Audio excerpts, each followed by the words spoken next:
Hello, welcome back to a deck list. I hope you enjoyed the last one. Here's the next one. We've got Shojodoji. So, here's the ride line. So we have the Cannot Quit Sasuke Self Shojodoji as my thing. Grade 0. Then grade 1 will be the Sakura Romance Self Shojodoji. Great little card. Next will be the World Shaper Stealth Shojodoji and the Peak Personal Stealth Rogue Shojodoji. So the reason I haven't actually explained what they do is I'm going to explain the deck first.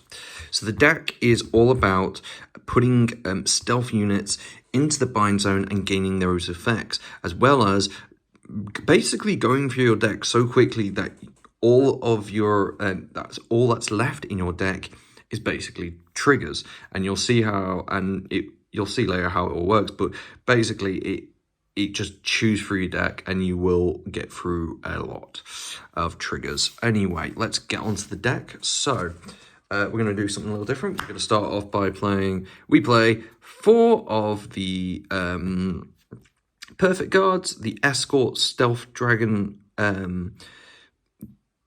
Hasakazu, I just fucking don't know. This is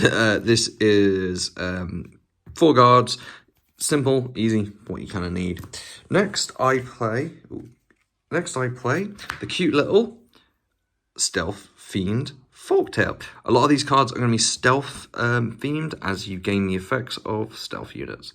Great little card, lets you look at the top 7 cards and lets you do stuff. These were a bitch to get hold of. I'm glad I've got 4. Kind of need 4.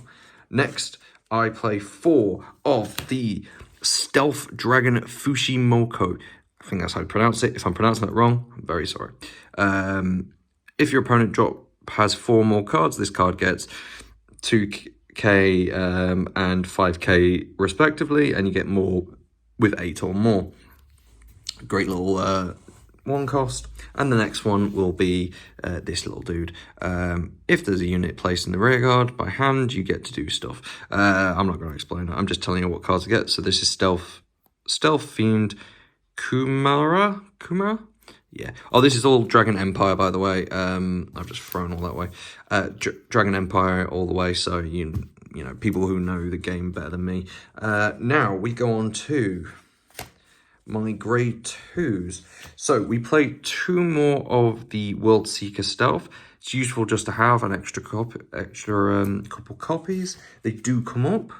The next one, because you do gain those effect, you do gain the bottom effect of that if it goes into the bind zone. Next one we play is the Stealth Dragon Jiguki Arts. Another one that gets you a different effect if in the bind zone. It's really useful.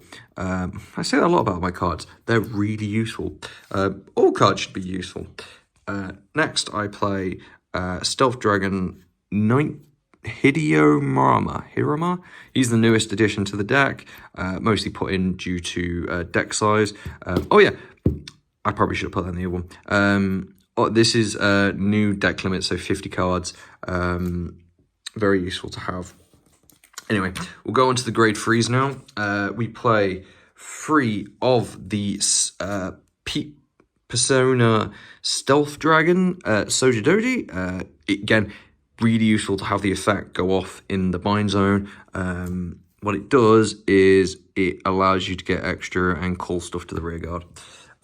Secondly, and lastly, we also play 3 of the Stealth Dragon Imprison. You know the cards. The decks is basically like you're loading a gun with each card being around that does something different. Each card sort of does something different if they're in the bind zone than they do on the main field. I'm going to just do this now. I also play 1 Chalice, or not Chalice, whatever that is. It's to help you Persona Ride. Definitely worth having one, because Persona Riding with this deck is really useful and gets you extra attacks. So we'll go on to the triggers now. We play 1 over trigger because you have to play it. you can't keep up if you don't. We play 4 draw triggers. I play draw triggers instead of front triggers because the strategy I play with this deck is I chew through my deck so quickly to get to only leave the triggers at the end, so I can just constantly, so I can attack and just do a lot of damage with them. For Stealth Dragon, oh sorry, not Conductor Dragon, not Stealth Dragon, Conductor Dragon. Really, again, just basic crit triggers. Secondly, we got some more. Blazing War Monk. These can be any Dragon Empire triggers.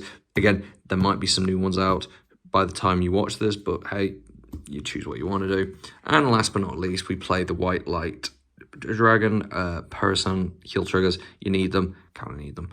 And that is the deck. A little short video today, because I didn't really go through what this deck does, because this deck is kind of complicated and it doesn't really do very well. But I enjoy the deck. I built this deck because I played against it against a friend of mine, and I really enjoyed playing against it, so I thought I might as well pick it up. It's also a really good deck to like teach people different mechanics, because it does a lot of different mechanics with the whole binding mechanic as well as persona riding, and also gets down like the basics of like triggers and stuff like that.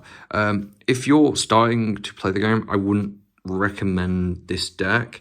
I would use this deck more as a teaching tool. Like play against somebody who's learning with this deck. There's a few decks that I found in Vanguard that you can quite happily do that with. But yeah, I hope you've enjoyed this episode. I usually say like and subscribe, but that does seem stupid. Anyway, thank you very much for watching. Ta-ra.